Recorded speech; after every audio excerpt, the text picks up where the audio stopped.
Why would a child as young as 3 ever be on mind-altering drugs? Well, for the past 8 months, the troubleshooters have poured through reams of state documents and discovered thousands of foster kids appear to be on powerful psychotropic or mind-altering drugs.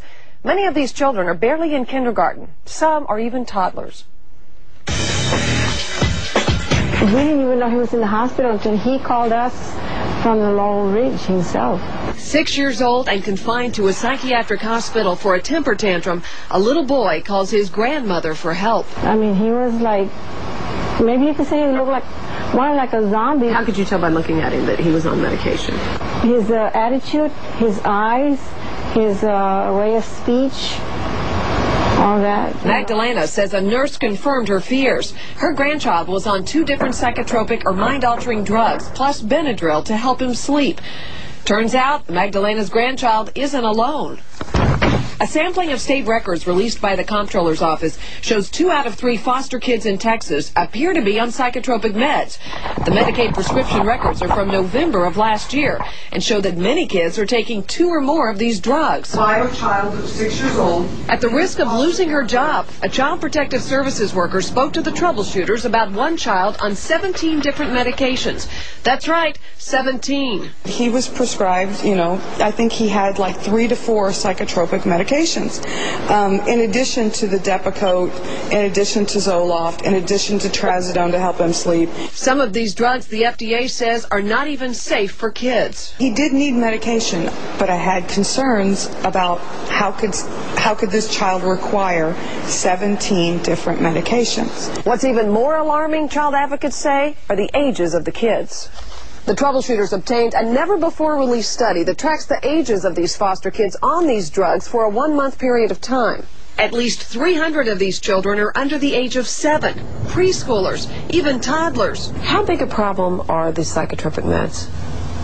I think it's far larger than you or I or anybody else suspects. Jack Downey runs the children's shelter in San Antonio. This longtime advocate for children says his heart aches when he talks about the cases. We had a wonderful family of 5 boys. If they walked in here right now, you'd just love them to death. The oldest was 10, the youngest 3. We were directed by the state to take the boys to a psychiatrist. We did, and they all came back on 3 meds. And those boys no more needed meds than I did. Every child? Every child. Why would a 3-year-old need to be on psychotropic meds? I have no idea.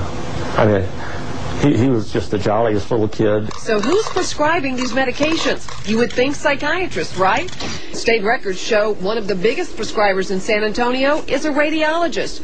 Sure, it's legal, but what does a radiologist know about a child's mental health? The troubleshooters also found some of these doctors have documented drug problems of their own, like Dr. Charles Sargent, a San Antonio psychiatrist. Dr. Sargent is on probation with the state medical board. State records show he's been busted for prescribing dangerous drugs to himself, his girlfriend, and her son. Another doctor who shows up as a frequent prescriber on state records is Dr. Benny Fernandez, the medical director at Laurel Ridge. Dr. Fernandez says his practice is primarily treating foster kids, and he says psychotropics are necessary for a lot of these kids. I think the way we are moving now is try to use them as a last resort if you can. When you see more than 60% in that 1-month period that was looked at on medications, do you think that medication's being used as a last resort with numbers like that? Well, those numbers seem a little bit high. Do you think we've got too many kids in the foster care system on medication? Well, I wish those numbers would go down. And that's what I think we need to focus our energy and efforts in making sure that the medications, when they are used appropriately, and there's a careful diagnostic evaluation. That's not what many of the former foster kids I spoke to say happened to them. I was on 7 different medications at once. Zoloft, Paxil, and Wellbutrin, and Depakote. They put me on all kinds of meds. And all say being on those medications made their lives more difficult. Like a zombie. I wasn't myself. I was more of an isolator. I stayed to myself. And my mouth would be open and I would be drooling. And while Texas is just beginning to deal with this controversy, We headed to a state that began tackling the issue several years ago. Child advocates here in Florida are working to get laws passed to protect foster kids from being over-medicated. But so far, their efforts have failed. They blame the doctors and pharmaceutical companies who've lobbied against them. We don't deal with the problems these kids have. We give them a pill. Dr. Tony Appel, a neuropsychologist or brain specialist, was one of the expert child advocates in Florida we went to for help. We showed her the records we uncovered here in Texas. Does it look like the kids are being treated for behavior control or being treated for mental illness? I don't think they're treating mental illness. Not in these kids. The psychiatrists and the people on the other side will say, well, these are sick kids. I mean, these are kids who've been sexually abused. They need medication. Being sexually abused makes you a victim. It doesn't make you sick. So what are we doing to these kids? We're taking away their future. We're taking away their ability to relate to people. Trust, love, caring, the ability to put yourself in the other person's shoes and to see how they see you. We take all that away from these children. What we've come across these last couple of days are these kids who seem to be heavily medicated. Is that common, uncommon? We're talking about kids in the foster care system? Yeah. When I worked in the foster care system as a CASA, which is a court-appointed special advocate, in fact, I found that there were an alarming number of children that were being placed on psychotropic drugs.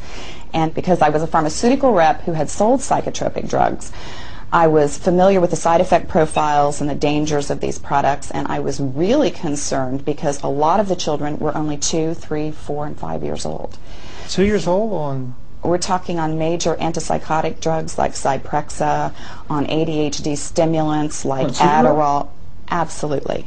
I saw a number of children that were very small children that were placed on antipsychotic drugs.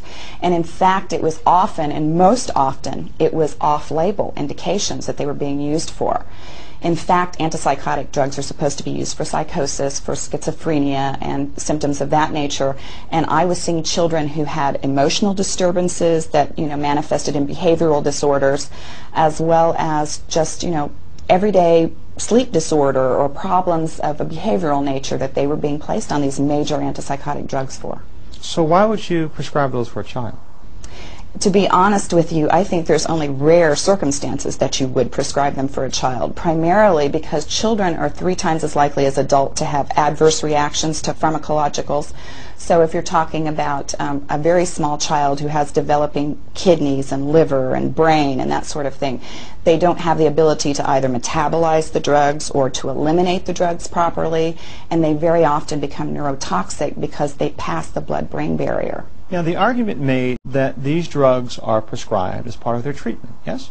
That's correct. But the problem with that is if you look at the long-term clinical data on these drugs, they have artificial behavioral improvements that diminish over time and completely are gone once you withdraw the drugs.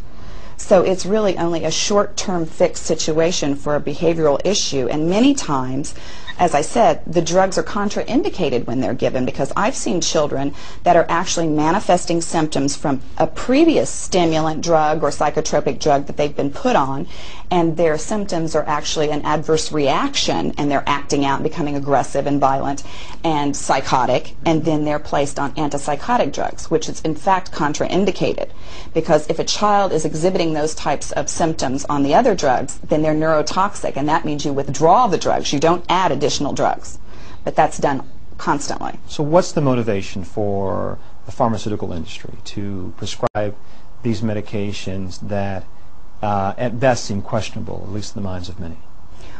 Well, obviously the motivation is money, and they're extremely profitable drugs. Oh, come on. Is it that simple? We're talking about children and who are at risk. And I'm sorry, but we had people that were given Vioxx and were given other drugs that the pharmaceutical industry clearly knew that there were contraindications in the way they were being used and that there were risks that weren't being disclosed. That is not an unusual phenomenon in this industry. Yo.